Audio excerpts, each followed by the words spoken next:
In a whirlwind of diplomatic and economic pronouncements from his Scottish golf club, US President Donald Trump dominated global headlines on Monday, July 28, 2025, setting ambitious deadlines for international peace deals and unveiling significant trade shifts. His high-profile meeting with UK Prime Minister Keir Starmer at Trump Turnberry served as a focal point for a series of wide-ranging statements that touched on everything from monetary policy to Middle East conflicts and even the aesthetics of offshore wind farms. The day's events kicked off with the significant revelation that the Trump administration had clinched a new trade deal with the European Union. Announced on Sunday but a key backdrop to Monday's discussions, this agreement stipulates that the U.S. will impose a 15% tariff on most goods imported from the bloc. While the full details of this expansive deal are yet to be thoroughly dissected, initial reports from ABC News indicate that the EU is set to purchase $750 billion worth of U.S. energy under the new terms, signaling a substantial realignment of transatlantic economic relations. Against this backdrop of major trade developments, President Trump held extensive bilateral talks with UK Prime Minister Keir Starmer, with both leaders emphasizing a very good personal relationship and a huge amount of common ground between the two nations. The discussions, held before a room full of journalists, spanned a diverse agenda. On the economic front, Trump reiterated his long-standing pressure on the Federal Reserve, asserting that Fed Chair Jerome Powell has to cut interest rates. He should cut. A smart person should cut, Trump stated following a direct visit to the Federal Reserve just days prior, underscoring his persistent advocacy for lower borrowing costs. Beyond the broader economic landscape, the leaders delved into specific areas of UK-US trade and investment. Trump expressed approval for the UK government's plans to construct 3 new nuclear reactors, praising nuclear power as safe. While indicating a desire for pharmaceutical production to return to the US, he also acknowledged the UK's good pharmaceutical business. Notably, the president spoke effusively about Scotland, suggesting that a lot of the trade between the UK and US would be directed there, though he couldn't resist a dig at offshore wind turbines, labeling them ugly.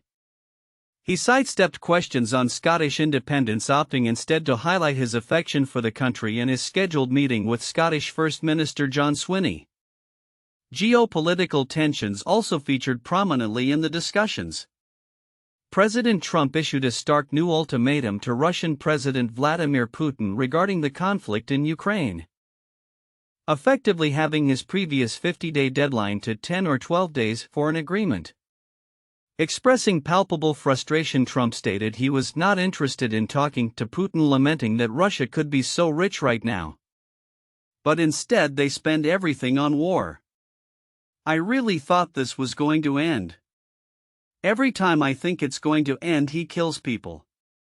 He warned of potential sanctions and secondary tariffs if Russia failed to comply with the accelerated timeline.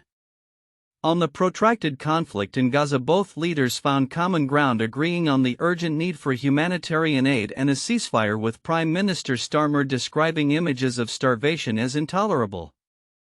Trump acknowledged the difficult nature of dealing with Hamas and the ongoing challenge of hostages remaining in captivity. Amidst these high-stakes policy discussions, President Trump also fielded questions on more controversial personal matters. When pressed about a potential pardon for Ghislaine Maxwell, the convicted associate of Jeffrey Epstein, Trump stated he was allowed to give her a pardon but deemed it inappropriate to talk about it as "nobody's approached me with it."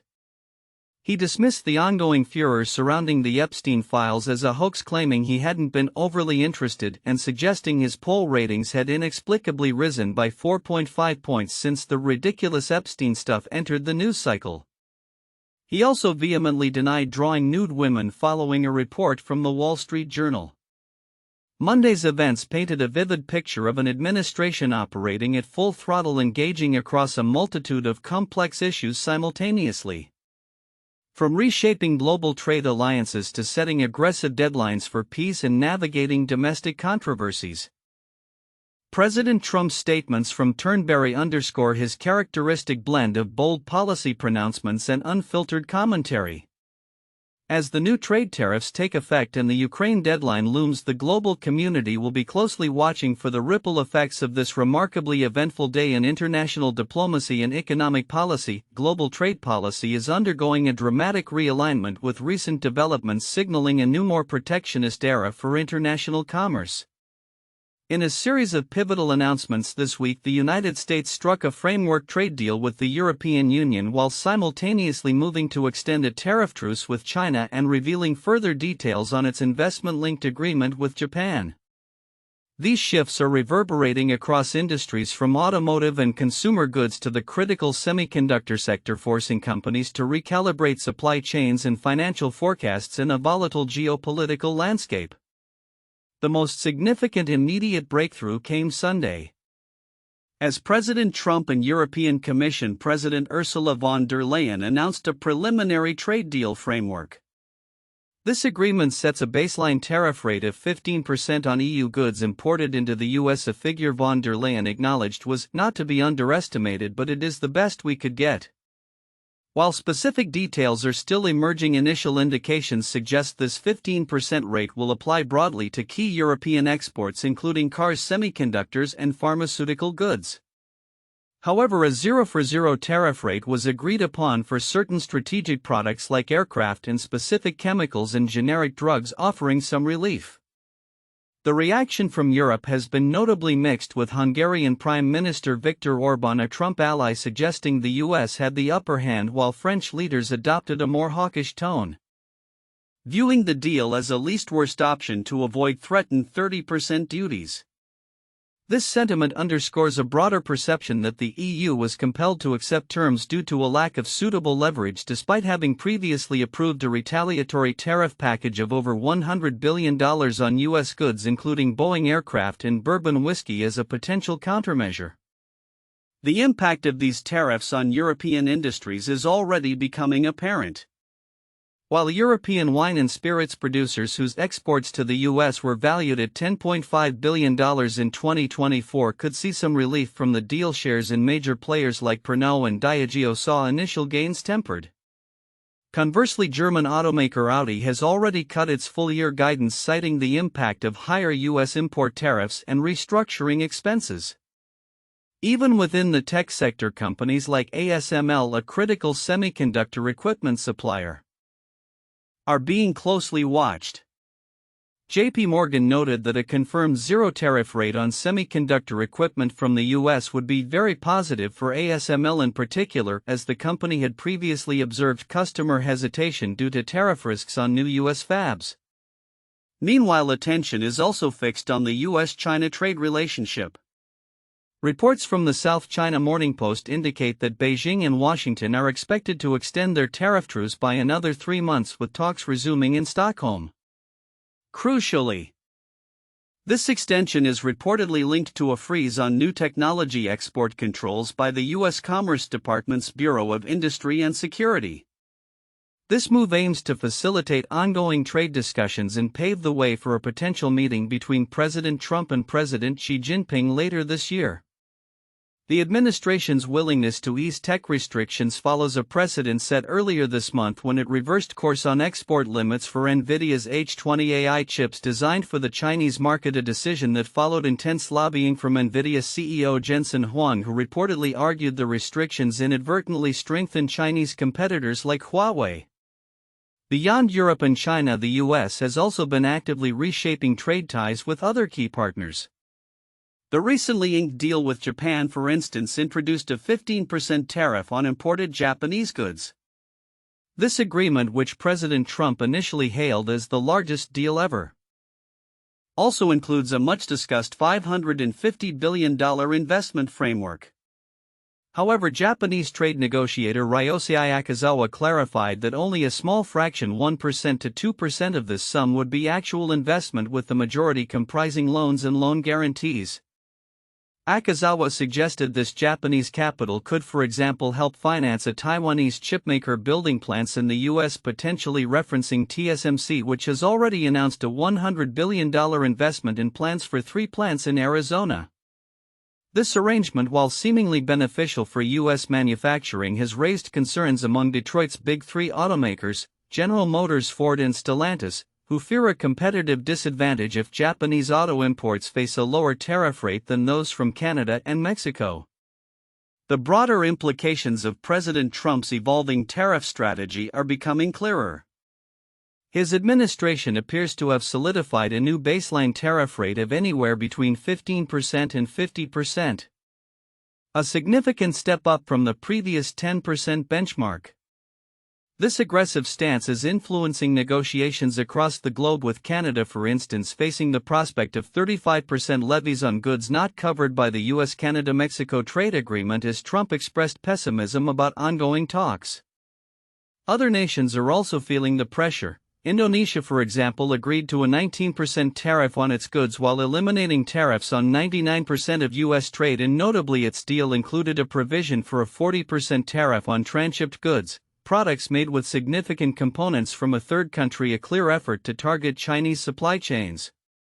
South Korea is also exploring a similar investment for tariff relief deal mirroring Japan's. For businesses, the ripple effects are widespread and often challenging. Consumer appliance giant LG Electronics reported a 3.1% fall in Q2 net profit, partly due to increased operating costs from tariffs, and is considering shifting production to Mexico and the U.S. Beverage companies like Boston Beer Company are absorbing increased costs, while Keurig Dr Pepper anticipates prominent tariff impacts on its coffee business, leading to price increases and a 22.6% drop in brewer sales volume. Auto manufacturers Kia and Hyundai have already seen Q2 profit drops, warning of larger hits from U.S. tariffs. Even the solar panel maker Enphase Energy cited steep import tariffs for impacting its gross margin. This complex environment has also highlighted a growing disconnect between public corporate rhetoric and private financial disclosures. While CEOs like NVIDIA's Jensen Huang publicly praise President Trump and downplay tariff concerns, their company's SEC filings often paint a starkly different picture. NVIDIA's latest quarterly filing, for example, mentions tariffs 7 times as specific risk factors that could dent revenue, a significant increase from previous filings. This divergence underscores the legal obligation for publicly traded companies to provide shareholders with an honest assessment of risks, even as their leaders engage in first-buddy diplomacy to avoid provoking the administration. The business community, including the Chamber of Commerce, is increasingly grappling with a presidential approach that prioritizes personal power over traditional economic principles, even pushing back on issues like the independence of the Federal Reserve. As the global trade landscape continues to be reshaped by these dynamic policies, businesses face an ongoing imperative to adapt. The new standard of higher baseline tariffs, coupled with targeted measures and the political weaponization of trade, means companies must constantly evaluate their global manufacturing footprints, supply chain resilience, and pricing strategies. The tech sector, in particular, with its interconnected global supply chains and reliance on cross-border innovation, remains at the forefront of this evolving trade narrative, navigating the delicate balance between geopolitical realities and market demands. The coming months will undoubtedly reveal further corporate adaptations as the world adjusts to this new, more protectionist and politically charged era of global trade. As the summer of 2025 unfolds, the American political landscape continues to churn with intense debate, strategic recalibrations, and the tangible impacts of policy decisions. At the heart of much discussion is the future direction of the Democratic Party in the wake of President Trump's 2024 electoral victory, alongside the ongoing scrutiny of the current administration's actions both domestically and internationally. These interwoven narratives paint a vivid picture of a nation grappling with shifting political norms, eroding trust, and the very real consequences for its citizens.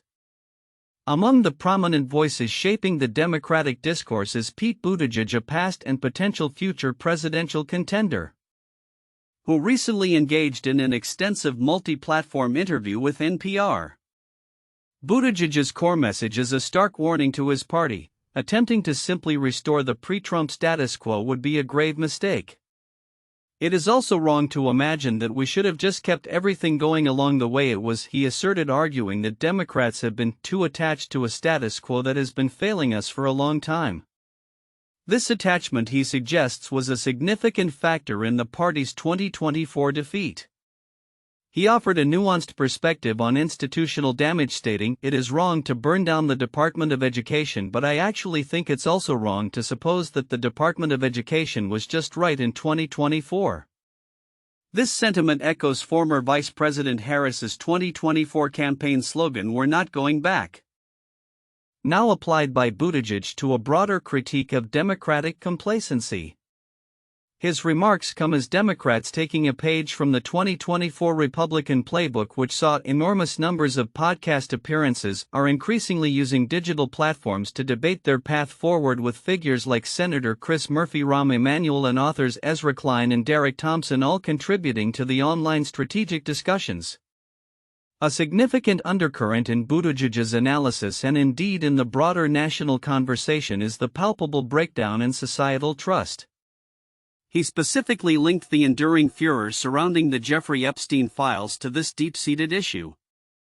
While acknowledging that the Epstein scandal had been historically more of an area of interest for the MAGA base, Buttigieg defended the recent Democratic pressure for transparency, emphasizing, "You shouldn't have to be a Republican or a Democrat to care about making sure there's transparency on something as horrific as the abuses that happened." This call for accountability stands in stark contrast to President Trump's own recent comments on the matter. During a meeting with UK Prime Minister Keir Starmer in Scotland, where Trump also claimed to have stopped 6 wars, the president dismissed the Epstein controversy as a hoax that's been built up way beyond proportion, blaming Democrats and suggesting that damaging material could have been faked by his enemies. He even claimed his poll ratings had increased by 4.5 points since the ridiculous Epstein stuff emerged, asserting that people don't buy it, despite calls for file releases from within his own party. Buttigieg also addressed questions of trust regarding the previous administration, specifically President Joe Biden's age, insisting he told the truth and that Biden had always provided the necessary support for his work.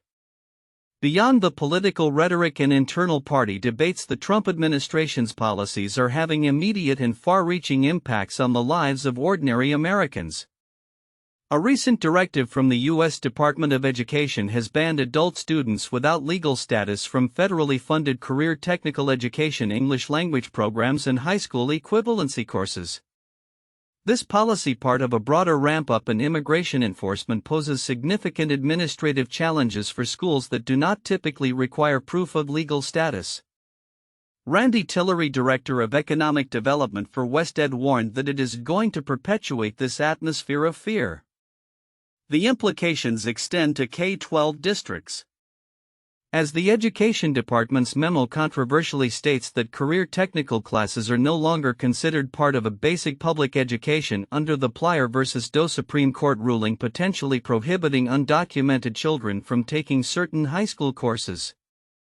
California Attorney General Rob Bonta has already filed a lawsuit against the policy, even as the federal government recently began releasing previously withheld funds for adult education. The human cost of this policy is exemplified by individuals like V, an undocumented student in California who, battling uncontrollable anxiety and her children's fears of her deportation, initially switched to online English classes before returning in person, despite the risks, highlighting the pervasive climate of fear. This resonates directly with Buttigieg's broader concern about the politics of fear, which he described as more real than at any point in my lifetime, impacting everything from university invitations to law firm hirings. He posited that the only antidote to a politics of fear is a politics of courage. As the nation navigates these complex challenges, from the internal ideological struggles of a major political party to the tangible effects of federal policy on education and immigration, all against a backdrop of deeply fractured public trust, the path forward remains uncertain. The discussions are not merely academic, they are shaping the very fabric of American society. Whether the Democratic Party can successfully rebrand and adapt, whether trust in institutions can be rebuilt, and how the current administration's policies will ultimately reshape the nation's social and educational landscape are questions that will undoubtedly define the coming years, perhaps even influencing the sartorial choices of future presidential hopefuls, as Buttigieg's newly grown beard playfully suggests. The summer of 2025 draws to a close. The global economic landscape continues to be reshaped by the assertive trade policies emanating from Washington. President Donald Trump's administration, now in its second term, is implementing a robust tariff strategy that is sending ripples across international markets and prompting a re-evaluation of long-standing trade relationships. With new baseline tariff rates and looming deadlines, businesses and consumers alike are grappling with unprecedented uncertainty, while a recent deep dive into the sentiment of key voter demographics reveals a complex tapestry of hope, frustration, and adaptation. A central pillar of the administration's current approach is a recalibration of import duties. President Trump has established a new rhetorical floor for tariffs at 15%, a significant increase from the previous 10% baseline, with rates potentially climbing as high as 50% for countries deemed tougher partners. This aggressive stance is underscored by a series of high-stakes negotiations and unilateral threats, all converging on an August 1 deadline for new tariff implementations. In a pivotal development this past weekend, President Trump and European Commission President Ursula von der Leyen announced a framework for a trade deal between the US and the EU. This agreement outlines a 15% baseline tariff on imported EU goods encompassing key sectors like cars, semiconductors, and pharmaceutical products. Crucially, a 0-for-0 tariff rate was agreed upon for certain strategic products, including aircraft-specific chemicals and generic drugs, though a definitive rate for wine and spirits remains under discussion. While European leaders expressed a mixed reaction, Hungarian Prime Minister Viktor Orbán hailed it as a breakthrough. French officials took a more hawkish stance, and others like Italian Prime Minister Giorgia Meloni awaited further details. The deal is widely seen as a least worst option for Europe, which had faced the prospect of steep 30% duties. The semiconductor industry, in particular, stands to benefit, with companies like ASML seeing positive outlooks due to the potential for zero tariffs on semiconductor equipment, a reversal from previous hesitation by customers to order tools for new U.S. fabs. However, not all trade relationships are finding such swift resolution. Texas, with its robust cross-border ties, is bracing for a potentially severe economic blow as tariffs on Mexican imports are set to increase. Despite a March agreement that exempted 85% to 90% of Mexican goods from the initial 25% tariff, President Trump has now informed Mexico, along with 24 other countries and the European Union, that their exports will face increased tariffs unless new trade deals are quickly negotiated. For Mexico, Texas' largest trading partner, this means a potential jump to a 30% tariff rate on August 1, with no mention of extending previous exemptions. Dante Galizzi, CEO and president of the Texas International Produce Association, which represents 400 companies and $13 billion in annual produce trade, called the potential 30% tariff a game-changer, vastly different from the current situation. Ed Hirsch, an economist at the University of Houston, warned it would be devastating to U.S.-Mexico trade, forcing American companies relying on Mexican suppliers to make difficult decisions. The cost of these tariffs is expected to be spread across the supply chain, potentially leading to higher consumer prices or more likely shortages of certain products, as farmers and importers deem the financial risk too high. This comes on top of existing 50% tariffs on aluminum and steel, which are already driving up manufacturing costs in Texas, with a new 50% tariff on copper expected to exacerbate the trend. While some, like U.S. Representative Tony Gonzalez, support the tariffs as a means to bring countries to the negotiating table, and Governor Greg Abbott's spokesperson sees it as an opportunity to reset global supply chains, the Texas Association of Business acknowledges that such a disruption would really hurt the business community. Beyond North America and Europe, the administration's trade strategy extends globally. Reports indicate that Beijing and Washington are expected to extend their tariff truce by another 3 months, with the U.S. Commerce Department having reportedly frozen restrictions on technology exports to China to facilitate ongoing trade talks. Meanwhile, a deal with Japan, touted by Trump as the largest trade deal in history, includes a 15% tariff on imported goods from Japan in exchange for a reported $550 billion investment in the U.S. Japanese officials, however, have clarified that this sum is largely in the form of loans and loan guarantees, with only a small fraction, 1 to 2%, being direct investment, and that profits will be shared based on contribution. This investment could in part finance Taiwanese chipmakers building plants in the U.S., like TSMC's $100 billion investment in Arizona. Other countries are also navigating the new landscape. Indonesia has agreed to drop its tariffs to 0% on 99% of its trade in exchange for a 19% U.S. tariff, with a focus on preventing transshipped goods from third countries. South Korea is exploring a similar investment fund to mitigate auto tariffs, while countries like Australia beef and Brazil citrus are also feeling the direct impact of U.S. trade demands. The effects of these tariffs are already reverberating through various industries. Appliance maker LG Electronics reported a 3.1% fall in net profit, with consumers rushing to buy products before tariffs take effect and the company considering shifting production to Mexico and the U.S. Automakers like Audi and Hyundai have cut full-year outlooks and seen profit declines, citing higher U.S. import tariffs.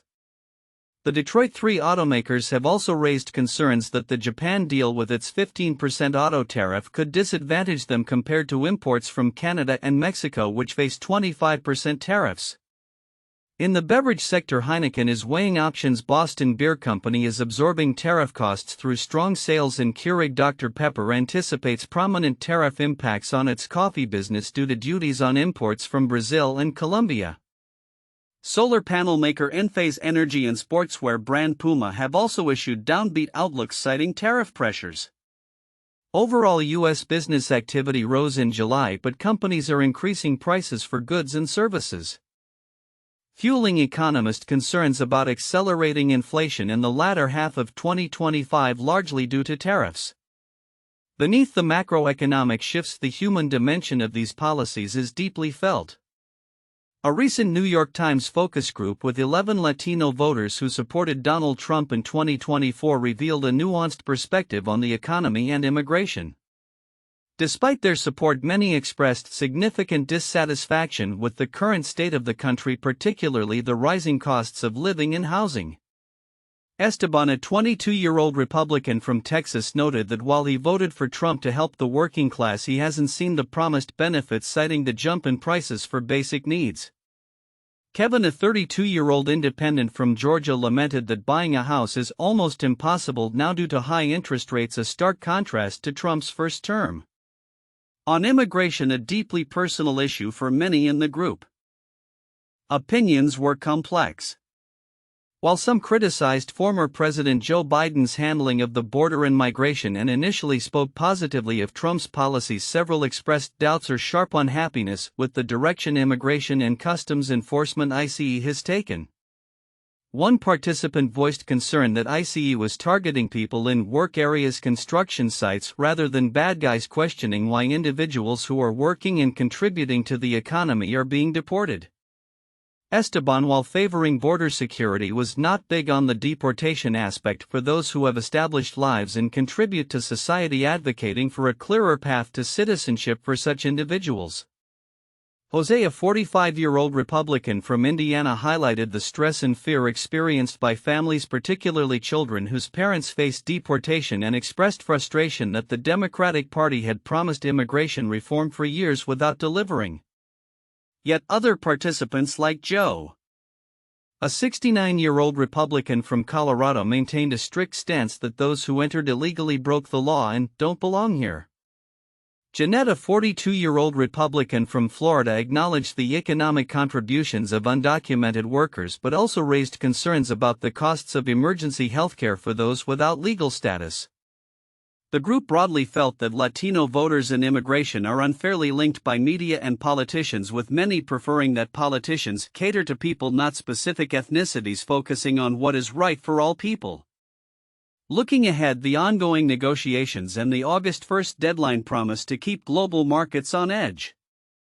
The long-term effects on supply chains, already disrupted by past events, are a major concern as businesses seek predictability and stability in trade policy. The political landscape, too, remains fluid, while many of the Latino Trump voters expressed continued support. Some independents and even lifelong Democrats who switched parties for Trump indicated an openness to voting for a Democratic candidate in the future if policies were more compelling and delivered tangible results. The current administration's bold economic experiments are clearly leaving an indelible mark, and as the various impacts unfold, the coming months will reveal the true cost and benefit of this grand recalibration of America's place in the global economy. The return of President Donald J. Trump to the White House has immediately signaled a profound reorientation of America's national defense strategy, marked by ambitious budget realignments, a controversial space-based missile defense initiative, and a concerning decline in the nation's cybersecurity posture. As the administration led by Trump and Secretary of Defense Pete Hegseth outlines its vision, the implications ripple through military readiness, global stability, and the very structure of the defense industry. On his first day back in office, President Trump made it unequivocally clear that the Pentagon was slated for significant transformation. While the 2024 fiscal year saw a record $883.7 billion allocated to defense, and some Republican leaders, including Representatives Roger Wicker and Mike Rogers, advocated for an increase to over $1 trillion, Trump has repeatedly expressed a desire for drastic cuts, mirroring a stance from his first term where he famously criticized the then $716 billion defense budget as crazy and ridiculously bloated. The president signaled in February a willingness to have defense spending if Russia and China reciprocated. This sentiment resonates with a significant portion of the American public, with 35% believing the Pentagon's budget is excessively high. More concretely, Secretary Hegseth promised to trim Department of Defense (DoD) spending by approximately $50 billion annually for the next 5 years. However, this has since been clarified not as a net reduction but rather a reallocation of funds towards other defense priorities such as bolstering border military presence. These proposed shifts have already sent tremors through the global defense industry. Stocks for major American defense contractors like Lockheed Martin plummeted following the initial announcements, though they saw a slight rebound in March.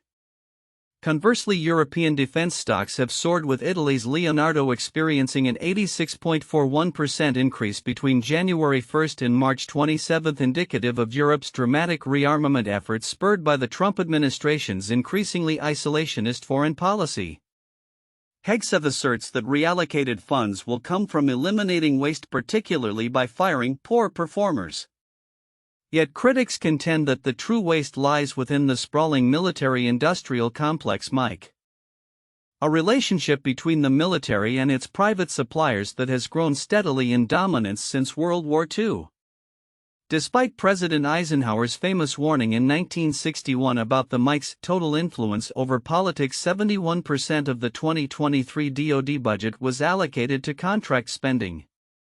Instances of alleged price gouging abound, from Lockheed Martin receiving $75 billion from the federal government in 2020, more than the State Department and USAID combined, to the Pentagon paying over $200,000 for 4 trash cans from Boeing in 2023 that the company sold to civilian industries for just $300 each. This exorbitant spending is often attributed to the revolving door phenomenon, where Pentagon officials transition to lucrative positions at defense companies. For any meaningful reform, the administration would need to dismantle this corrupt system, potentially through an outright ban on ex-Pentagon officials working in the defense industry, wherever the funds are sourced. Hegseth has earmarked them for a new administration priority: research and development in missile defense. This includes the ambitious Golden Dome for America, a space-based anti-missile defense system echoing President Reagan's Star Wars Strategic Defense Initiative (SDI). While still in its infancy, the project will demand vast resources.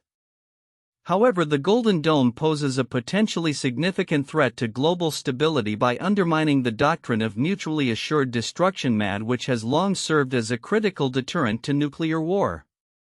MAD relies on the threat of mutual destruction, meaning that if one power can neutralize incoming nuclear missiles, the doctrine collapses. The Golden Dome's objective directly challenges this, potentially leading to 3 perilous outcomes: A first strike by major nuclear powers like Russia or China fearing U.S. impunity, a renewed and economically damaging arms race, or ideally, significant denuclearization. President Trump has expressed a preference for the latter, stating that there's no reason for continued large-scale nuclear spending given existing capabilities could destroy the world 100 times over. Achieving global denuclearization, however, will necessitate delicate and difficult diplomatic maneuvers to build trust and cooperation with historical rivals. Compounding these strategic shifts, the nation's cybersecurity defenses are facing unprecedented challenges. Sean Planke, President Trump's nominee to head the Cybersecurity and Infrastructure Security Agency CISA, appeared before the Senate Committee on Homeland Security and Governmental Affairs last week amidst warnings from lawmakers about a weakened cyber defense posture. Senator Gary Peters, a Democrat from Michigan, starkly noted that CISA, the backbone of our nation's cybersecurity defense system, has been gutted by the Trump administration, citing a more than 30% workforce reduction, elimination of key leadership positions, and a proposed nearly 20% budget cut for fiscal year 2026. Peters expressed extreme concern that these actions are undercutting CISA's capacity to defend our nation against what he termed one of the most significant national security threats. Planke, previously holding key roles at the Department of Energy and the National Security Council during Trump's first term, pledged to rebuild and refocus the agency, emphasizing his goal to allow the operators to operate and empower CISA's most capable cybersecurity people in the world. He also voiced strong support for reauthorizing the critical 2015 Cybersecurity Information Sharing Act CISA 2015 and the state and local cybersecurity grant program, both set to expire. Andrew Garbarino, a New York Republican and House Committee on Homeland Security chairman, lauded Planke, stating that his confirmation is crucial to prevent any further delay given the rapidly evolving cyber threats and the ongoing concerns, such as the Salt Typhoon intrusion into U.S. telecom systems. The increasing burden of cyber defense now falls heavily on private companies, the utilities, networks, and service providers that form critical infrastructure. Frameworks like the Cybersecurity Maturity Model Certification (CMMC) and the NIST Cybersecurity Framework are no longer mere guidelines but essential pillars of national security, demanding operationalized cyber readiness from these entities.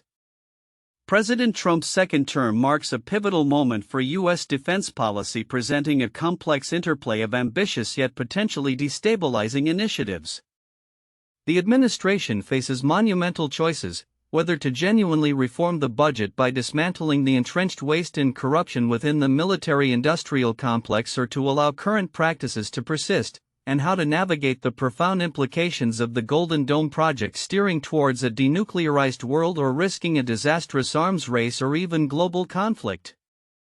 These challenges, whether concerning the MIC's influence or the strategic balance of power, underscore a fundamental need for principled, accountable defense leadership. The path chosen by the Trump-Hegseth administration will ultimately determine if it serves the American people with discipline and clarity, or inadvertently fuels the industries that profit from global instability. In an era where the digital landscape increasingly blurs the lines between reality and fabrication, a profound challenge to trust is emerging, threatening the very foundations of government, business, and personal interaction. Recent incidents involving sophisticated AI-generated deepfakes impersonating high-ranking U.S. officials have sent a chilling reminder that in the modern age, seeing and hearing can no longer be believing. The rapid advancements in artificial intelligence have democratized the creation of hyper-realistic synthetic video and audio, turning trust into the most valuable and increasingly scarce currency of the digital age. The ramifications of this technological leap are already being felt across the highest echelons of power. Just this summer, the digital world witnessed a disturbing attempt to manipulate foreign ministers, a U.S. senator and a governor, through a deepfake of Secretary of State Marco Rubio disseminated via text voicemail and the secure Signal messaging app. This followed a similar incident in May where AI was used to impersonate President Donald Trump's Chief of Staff Susie Wiles. These incidents underscore immense national security implications, Imagine a scenario where sensitive information about diplomatic negotiations or military strategy is unwittingly disclosed to what appears to be a trusted official but is in fact a malicious AI construct. The perpetrators are not just isolated actors. Reports indicate that criminal gangs and hackers, some associated with state adversaries like North Korea, are leveraging these tools. The threat extends far beyond government circles, permeating the corporate world with equal menace. Deepfakes are now being weaponized for corporate espionage and fraud, enabling scammers to impersonate CEOs and trick employees into divulging critical information such as passwords or routing numbers. The insidious nature of this technology even allows bad actors to apply for jobs or even perform them under entirely fake or assumed identities, potentially gaining access to critical systems and proprietary business secrets. Responding to this escalating challenge, experts suggest, will necessitate a multi-pronged approach encompassing new legislative frameworks, enhanced digital literacy among the populace, and the development of technical countermeasures that fight AI with more AI. The administration is reportedly grappling with its own AI action plan, though the specifics of its new strategy remain to be fully detailed. Amidst these cutting-edge digital threats, the traditional forms of diplomacy and political communication continue to play out, albeit with an evolving backdrop. President Trump recently engaged in a form of Gulf diplomacy with British Prime Minister Keir Starmer at his family's golf properties in Scotland, a setting Trump once suggested furthers the U.S.-UK relationship. This personal engagement, marked by Starmer's concerted efforts to flatter and work with the president, highlights a persistent reliance on direct personal interaction even as the digital realm becomes increasingly fraught with deception. While China, after initial retaliatory tariffs, has begun negotiating to ease trade tensions with the U.S., Starmer's approach has been notably softer, with a joint trade framework announced in May. The ongoing fine-tuning of U.S.-Britain trade issues, including steel tariffs, continues against a complex global backdrop. Even as leaders grapple with pressing concerns in Gaza and Ukraine, the use of personal channels for high-stakes communication as foreign leaders reportedly schmooze Trump on his personal cell further underscores the dual nature of modern influence, a blend of traditional personal connections and the increasingly vulnerable digital sphere. Domestically, the political landscape also reflects the ongoing battle for public perception. Vice President J.D. Vance is actively crisscrossing his home state of Ohio to champion the Republican Party's One Big Beautiful Bill, a comprehensive tax and border package that narrowly cleared the GOP-controlled Congress. This public relations blitz aims to sell the legislation as a clear political boon, particularly in swing congressional districts crucial for retaining the House majority, while simultaneously attempting to deflect attention from controversies like that surrounding disgraced financier Jeffrey Epstein. These concerted public outreach efforts, whether through traditional stump speeches or strategic media appearances, represent the conventional tools of political persuasion operating in parallel to the digital battleground where deepfakes threaten to undermine the very concept of verifiable truth. As we move deeper into 2025, the convergence of advanced AI capabilities with geopolitical and domestic political dynamics presents an unprecedented set of challenges. The fight against AI-driven deception will require constant vigilance, innovation, and a collective commitment to fostering a more resilient and discerning digital society. The future of trust in an increasingly interconnected and synthetically capable world hinges on how effectively governments, businesses, and individuals can adapt to and combat these sophisticated new forms of digital manipulation, ensuring that what we see and hear remains a reliable reflection of reality.